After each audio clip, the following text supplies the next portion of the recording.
Hey guys, and welcome back to another episode of the Renaissance Room podcast. In today's episode, I'm actually going to be talking about this video I saw with Candace Owens and all of these like feminist women on Jubilee. And pretty hard to watch, first and foremost. I just kind of want to start out by saying that. I did not watch the whole thing because I pretty much saw where it was going.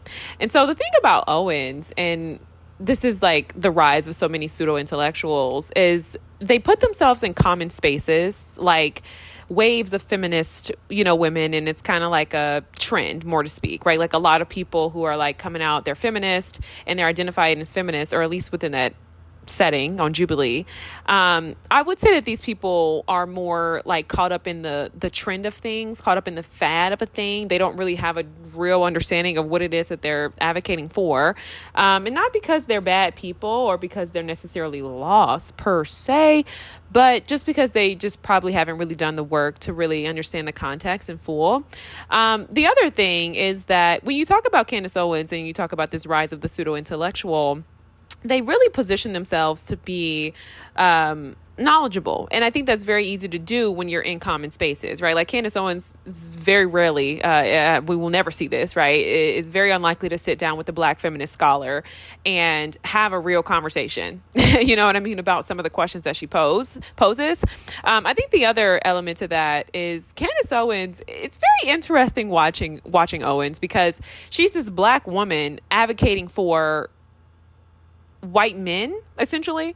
When you listen to so much of what she says, it's like she's fighting a white woman's plight. You know what I mean? Like she's fighting for white men, essentially, but in a Black body. So her politic, her views, everything just gets really like conflicting and extremely contradictory because it's like she's this Black woman really in this sea, like this bevy of like white culture, you know what I mean? So it's so interesting watching her. I think the other thing too is, like I said, her positioning herself in common spaces, she's always going to look very powerful and very intelligent, because the thing about Owens, even if she doesn't necessarily like, as I really don't think that Owens could really win a debate with a Black feminist scholar, someone who's like, studying at Yale or like, studying women's studies at like, I don't think that she would be able to like seriously have an intellectual debate with him. And that's why she kind of stays within common spaces where she is kind of puffed up and, she does, sit amongst a lot of blue collar men and a lot of people with, maybe like a little bit of post-secondary education. Because she can be a lot taller, especially when she's really just like rage baiting and like arguing about gender wars, essentially. But what I found to be so interesting about that argument is that you have all these women that are coming on, and the thing about Owens that makes her or positions her to be so powerful is that she has conviction, right? And so with conviction, anybody can really have conviction and authority when they speak if they believe in what they're saying. And so Candace really believes in what she's saying. And maybe not even because she actually believes it, but because she said it so much, right? Repetition, that it's so deeply embedded in her. If you see her in any common space, she's still spewing the same old rhetoric, right? Like, how she's coming, what she's about. That's just Candace Owens, you know what I mean? And so it's like, because she's kind of been in this space, and I think in part you may admire, or at least when you first listen to Candace Owens, you may admire her convictions, right? You may admire because she's very strong in what it is that she believes. And that is something that I think compels a lot of people to Owens, right? Like you talk about leadership. But when you start breaking down some of these layers, right? Like things like womanhood and what it is to be a woman, it's very interesting. You can see the contradiction in plain sight, right? This is someone who loves arguing with women, and she really argues with women through like white male perception. You know what I mean? Like she doesn't really come into the space, trying to be a mentor, trying to be a role model, trying to really understand women. She comes in and she's like, y'all are a bunch of whores, and that's what it is, And it's like, where are you getting that from? In what ways is that feminine? But you'll see a lot of people who are like, well, she's just so feminine and she's so, and obviously I'm sure that plays into her ego, but most importantly, it's like, she's very unkind. You know what I mean? Very unkind, very aggressive in speech. You know what I mean? She really gets a kick out of humiliating women and women. And who else gets a kick out of doing that besides white patriarchal men, right? You know what I mean? Who are like, women need to be in the home baking bread, you know? And so it's very interesting to kind of see her interact with all of these different women. And then back to what I was saying about a lot of women kind of entering into spaces, really not having a strong sense of identity. I don't really know why people debate Owens on that. You know, I don't know what it is about a lot of people today who, you know, say they feel so strongly about a thing, but they can't really articulate it. You know, I don't necessarily think it's a lack of education. I think it's a lack of conviction. I think a lot of people today are like, oh, I'm so this, I'm so pro that.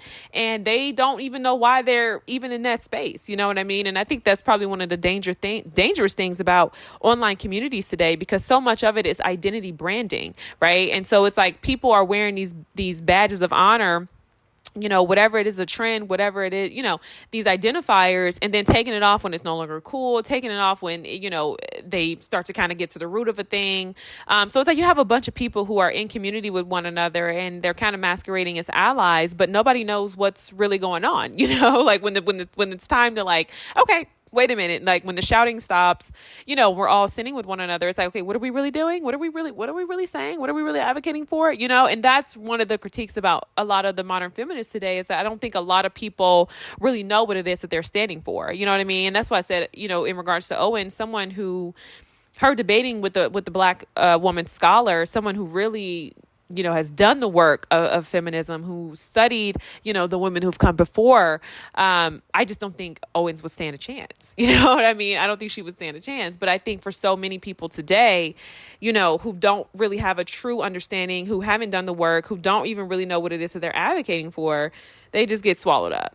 You know, I think the other thing that's very interesting while watching that interview was just kind of how Candace Owens really positions herself to be the thing that so many women just can't get, which is a man.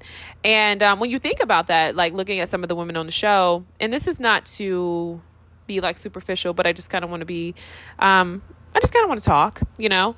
So many women are unpartnered for a myriad of reasons. And one of those reasons actually being beauty, right? So many women don't really fit the standard of what is beautiful. And it's not because they're not feminine. It's not because they're selling their bodies. It's not because of their behavior.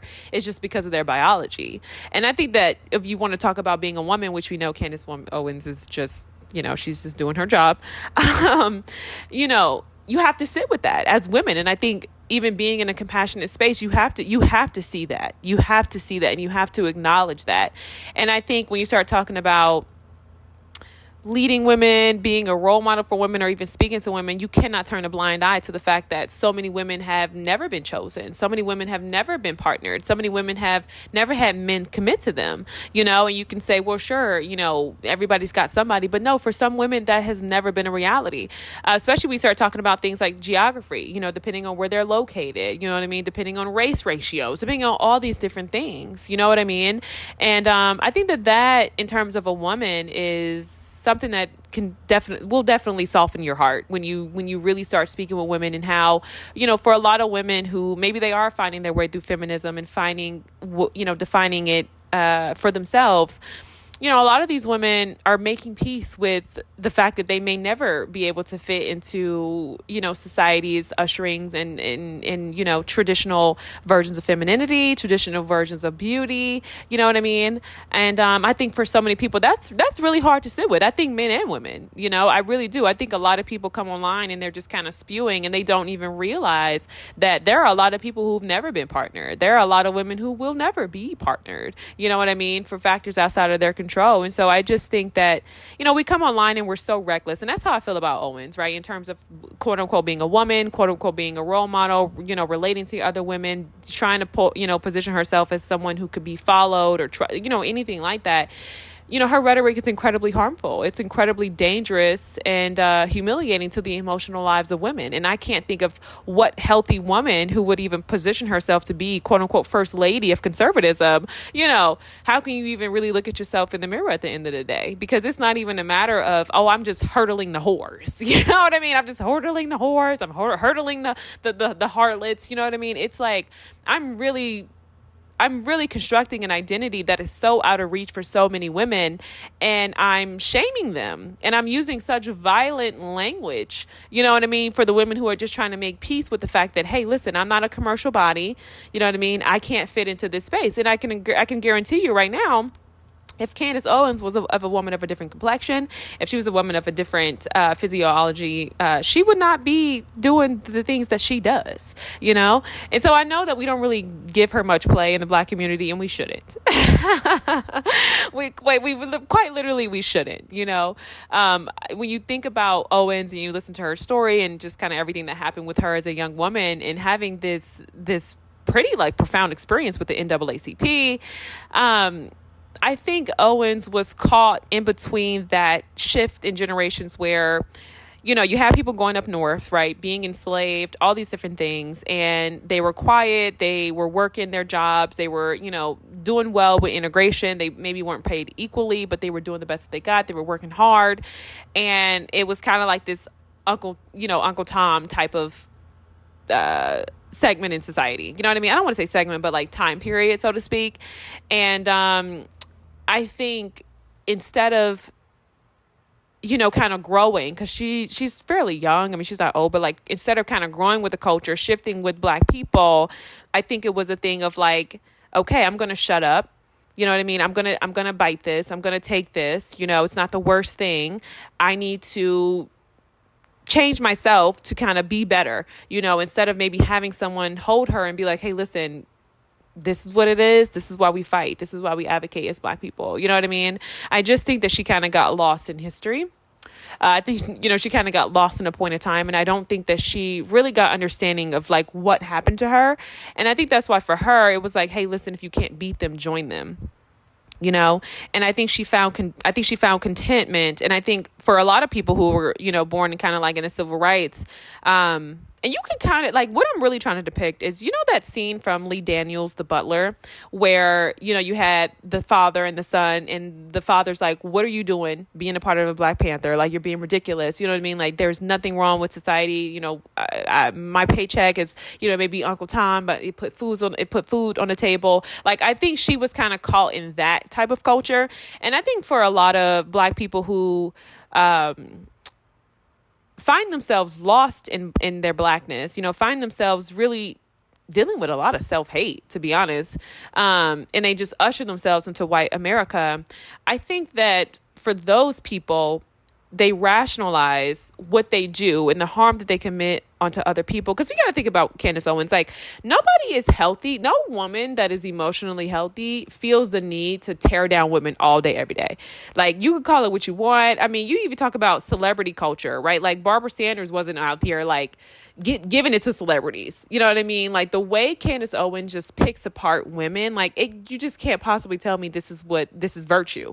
You know what I mean? Like, what? Like, excuse me, I beg your pardon, you know? But for a lot of men who have also been overlooked because of their own plight and lot in life and their choices in terms of like their economic positioning, okay, or their inability, their actions and inaction in regards to their economic ability, they resonate with Candace. You know what I mean? It's like, you're absolutely, because you got to think, you have all these people, I say this all the time, you have all these people that would be in different classes, different cohorts and so forth, ushered into one big classroom. You know what I mean? And that is social media. And so, you know, these white men are also seeing these young white girls, and they're beautiful and they're doing their thing and, you know, whatever the case may be. And they're like, oh, you know, whatever they call them over there, you know what I mean? And so it's like, she has an audience, but it's not what you think, you know? And, yeah, so there you kind of just have it, like breaking it down. But yeah, I think for a lot of people who go out and they enact harm and they are like anti-Black, even though they're Black, I think they justify it by telling themselves the world is a better place. You know what I mean? White people do great things for us. You know what I mean? Instead of kind of learning and growing and, you know, not necessarily shifting their paradigm, but more so being like, hey, listen, what are these people advocating for? What are they talking about out there? You know what I mean? Like in Lee Daniels, he recognizes at the kind of like the end of the film with his son, he's like, oh, wait a minute, you were right. You know what I mean? Like he wakes up, he has a revelation like, oh, snap.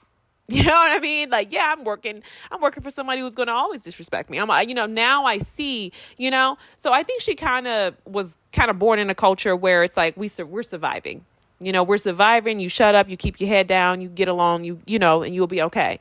And I think that's kind of how she dealt with her Ruby Bridges story.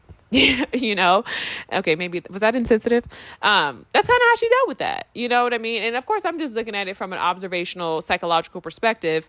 And it could just be as simple as, hey, listen, all skin folk ain't kinfolk.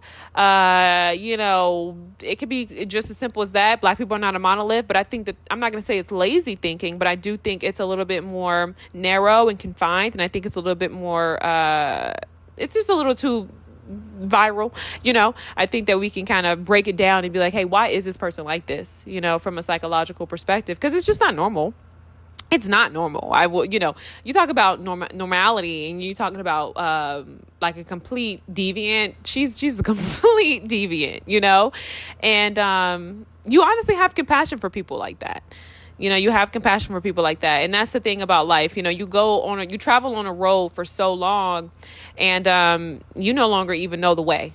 You get down so far, you don't even know the way anymore. You know what I mean? You don't even, you had so many times to turn around, but now you're so far gone, you just justify it. You have to tell yourself, hey, listen, this is what it is, and this is what it is. And I think about this with so many Black Americans, and who partner with white Americans, and for partnering in relationships, you absolutely are going to be forfeiting your culture. I don't really know why we, you know what I mean? I don't know why we kind of like ignore that, but that's the reality. And you forfeit your culture because, again, white culture, right? To be a white American is to preserve the sanctity of whiteness. Okay. So anything outside of that cannot coexist with whiteness, because that would then go against whiteness. You see what I'm saying? So it's like, it's a huge cost. It really is. And that's why you see a lot of people who do essentially just forego their culture. And I think we start talking about economics. Hey, some people can be bought, and it's an easy thing to do. And it's like, hey, listen, I'm just not even gonna, so I'm not here to really talk about whether good or bad. I think I'm more so just here to kind of like dissect this Owens personality, culture that goes out into the world and causes a lot of emotional harm and confusion for a lot of women. If you are a woman and you operate with this idea that like, I am nothing without a man, that is incredibly harmful. I don't exactly know. When I stopped watching, I think I probably watched like 15 or 16 minutes of the interview on Jubilee. When I stopped watching it, I collected my thoughts about Owens, and I started to notice how, she presents herself in rooms with people who have like common knowledge, people who, there's no real scholars. She's not really, because she wouldn't be respected in those spaces. You know what I mean? Her conduct it just would not, I don't think it would be respected in like academic spaces.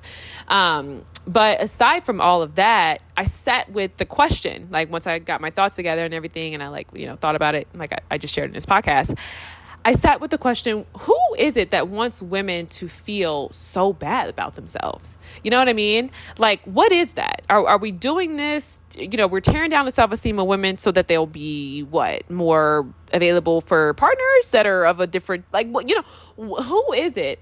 And society, what does society get from having a bunch of women who hate themselves? What does society get from having a bunch of women who are incredibly hard on themselves, from a bunch of women who feel quite literally, purposeless, like they shouldn't even be existing if they don't have a man? Like, who does that benefit? You know what I mean? And so I'm so like this, I know it was a little bit of red pill. I know it comes from a lot of like conservatives, but like, who's going to benefit from that? You know what I mean? Like, children are going to suffer. Okay, children are going to suffer. Your romantic partners in relationships are going to suffer. Sure, you can partner with these women, but it's like, it ain't going to be, you know what I mean? Ain't going to be nothing pretty. Ain't going to be nothing healthy. Ain't going to be nothing fulfilling, And so if any woman is listening to this, I just want to say, you guys have to be so careful about what you listen to. Like, I had to kind of debrief and like literally, I don't even know, do a little spiritual alchemy to just like reject so much of what they were saying and so much of what she was saying. in that podcast video, because it was like, man, you talk about like spiritual warfare. I don't even know. But listening to that type of stuff, you have to really mentally armor up, because it is literally designed to tear you down. And what I just can't seem to understand is, who does this benefit? What is the end goal of tearing down a bunch of women? What is the end goal? You know what I mean? What is the end goal? Like, I don't understand. What is the end goal? And it's like, I just don't get it. I just don't get it. So, I know there's been some men on this channel who've said things like, well, what would women rather be doing? I think we just got to be a bit more mature when we start having conversations about marriage. For most people who have these type of attitudes of like, man, women should just get married and be happy, they're incredibly inexperienced. It kind of gives small town thinking. It does, because for one, just like there are some selfish men out there who will make terrible husbands, there are some women out there who will make terrible wives. Okay. I don't actually believe that every woman wants to be a wife. I do think that, the vast majority, well, I don't know. I can't even say the vast majority. I think that there are some women who are like, I'm good. I'm good, and I don't know why that's just so hard for people to fathom. I think that there are so many factors that really play into like partnership. I think that there are so many factors that even really, so many components that kind of have to be in place to even have like a healthy marriage and a healthy relationship. You know what I mean?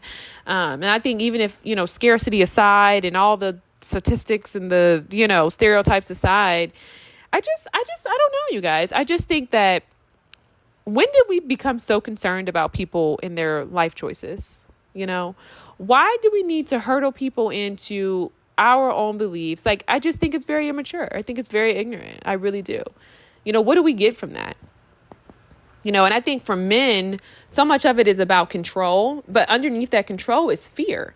And I would say to men, you have to understand that any woman that comes into your life, she's going to be there because she wants to be there. And I think that kind of goes for men and women. You don't have to control anybody for them to be in your life. You know what I mean? All that feeling like, you want to control what they're doing. No. You know what I mean? People are going to be in your life because they want to be in your life. You have to understand, you can't make nobody do nothing, period.